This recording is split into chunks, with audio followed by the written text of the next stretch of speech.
Kate Green, if I can just ask you on COVID, what do you make of what Matt Hancock has just been saying? Do you think we're heading towards ending lockdown on June 21st, and are you happy about that?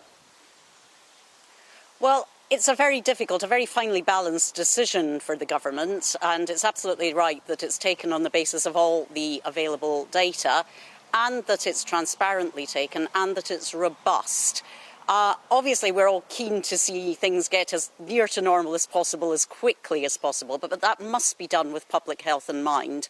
And so I would say if we have to maintain some protective measures beyond the 21st of June, that is what the government should do. But I think it is really important that it's a decision taken on the basis of the data. But knowing what you do now, what you know now, would you basically go along with the noise that's coming from government at the moment, which is there is no reason yet to deviate from the roadmap, which essentially heads to lifting all the restrictions on June the 21st? What I'm hearing different experts say is that it's very finely balanced, that it's not a clear-cut decision at this stage. So I don't think I'm in a position to say today, and I don't think the government should be in a position to say today, what will be the answer on June the 21st. I think it's a very finely balanced decision. It's one that's got to be taken with the benefit of all the data, and one that the government has to be absolutely open and transparent about and accountable for. Are you going to welcome the Prime Minister's call to jab the world by the end of next year?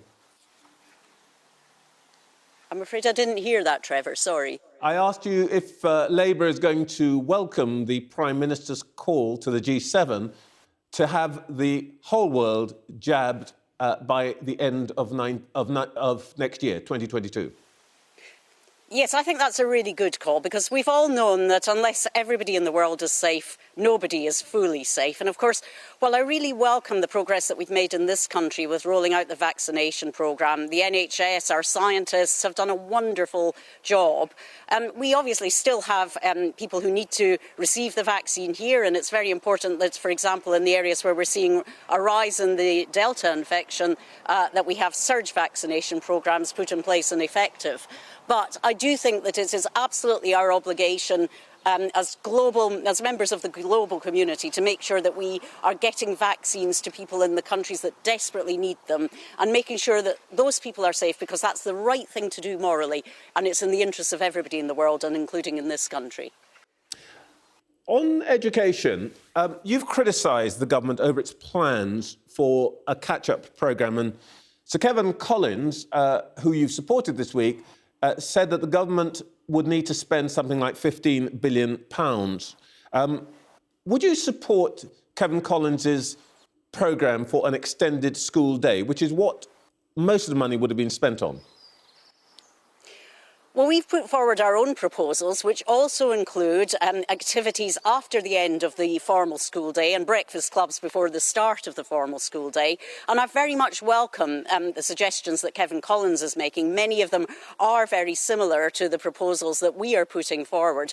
We know that activities, art, sport, drama and so on, schools have wonderful facilities to offer. It's a shame for those facilities to shut up shop at 3:30 when children could continue to benefit from them. We know that children's emotional and social well-being is as important to parents and teachers right now as making up lost learning. So those activities will give them a real chance to enjoy their childhoods, to rebuild that social well-being. But also, of course, it will benefit children and young people's learning. And so, yes, I think Kevin Collins' proposals are very good, and I do very much welcome the proposal to use extra time at the beginning of the end of the school day to offer those additional activities. Your proposals are priced at about £14.7 billion from the document you've issued. Collins says £15 billion over the next 3 years. OK, they overlap. But is the Shadow Chancellor, Rachel Reeves, OK with you wanting to spend something north of £20 billion of public money over the next 3 years? Is that Labour policy? So these proposals signed off by Rachel and the Shadow Treasury team with the support of the entire Shadow Cabinet, because we are entirely committed to giving priority to children and young people's education. You may have heard Keir Starmer saying it was his #1 priority in his interview with Piers Morgan earlier this week. We've costed these proposals very carefully. If people want to look at our Children's Recovery Plan, they can see the detail of every element of that plan and how we've costed it. We also know that the government itself, and quite rightly, has set aside a COVID reserve to get the country back on its feet after the pandemic. What we're talking about is how do we spend money that the government knows it will have to spend? We're talking about priorities here. So I would say that it's absolutely right that we should give top priority to children and young people. That's our responsibility to them as adults. But it's also in our interest as a country, because the cost of not spending £14.5 billion now in terms of lost earnings, lost productivity in the future, will run into hundreds of billions of pounds. And I'm delighted and very grateful to Rachel and my Shadow Treasury colleagues for their very constructive support and help in putting this package together. Just to be absolutely clear, this does include an extended school day. And by the way, are the teaching unions OK with that?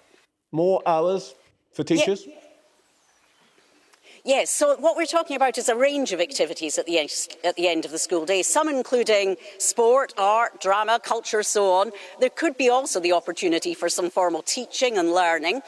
We're not saying that any teacher would have to do that, and indeed a lot of the sports and music and so on might be done by youth and community groups, although teachers who want to would be able to and would be paid to do so. We have been in very close discussions with the teaching unions, and they understand that position. We've agreed that we will make sure with them that we're tracking exactly how any extension of activities after the school day impacts on workloads, so that there can be very quick measures taken if it creates unacceptable burdens on teachers. But, you know, teachers and the teaching unions are as committed as anyone to children and young people's futures, more so. It's their day job, it's what they care about.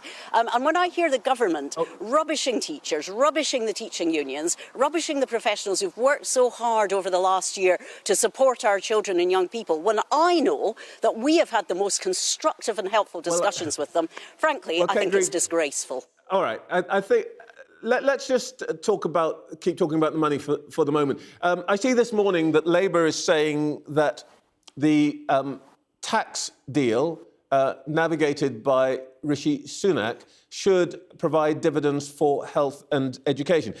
Now, you've already given Boris Johnson a pretty big tick on his jabbing the world proposition. Are you going to congratulate Rishi Sunak this morning on his triumph? Because usually it's Labour who's calling for crackdown on tech multinationals and transnationals and the richest in the world, and he seems to have done it.